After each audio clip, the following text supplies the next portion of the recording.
वीज ग्राहक संघर्ष समिती भंडाराच्या वतीने भंडारा शहरातील महावितरण कार्यालयावर दिनांक 22 जानेवारी रोजी स्मार्ट प्रीपेड मीटर विरोधात भव्य धडक मोर्चा काढण्यात आला।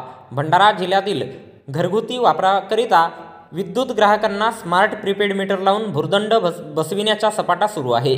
भंडारा जिल्ह्यात मोठ्या प्रमाणात साधारण उत्पन्नधारक ग्राहक असल्याने स्मार्ट प्रीपेड विद्युत मीटर बसविल्याने गरीब असलेले तसेच सामान्य ग्राहकांना या प्रीपेड मीटरचा फटका बसून अनेक विद्युत ग्राहकांच्या मनात असंतोष निर्माण झाला आहे। विद्युत वितरण कंपनीने ग्राहकास कोणतीही पूर्वसूचना किंवा माहिती न सांगता तसेच घरामध्ये घरचा प्रमुख नसताना अशा वेळेस विद्युत वितरण कंपनीचे किंवा ठेकेदाराचे व्यक्ती मीटर बदलवून घेत आहेत।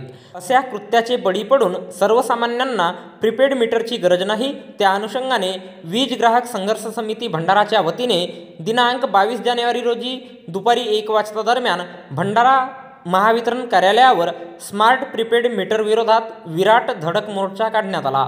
सदर मोर्चा राजीव गांधी चौक येथून भंडारा शहरातील विद्यानगर येथील महावितरण कार्यालयापर्यंत काढण्यात आला। या मोर्चाचे नेतृत्व वीज ग्राहक संघर्ष समितीचे संयोजक जयश्री बोरकर, अजय मेश्राम, नितीन दुरुक्कर आणि इतर सदस्यांनी केले। मोर्चात भंडारा जिल्ह्यातील विद्युत ग्राहक व नागरिक तसेच अनेक मान्यवर सहभागी झाले होते।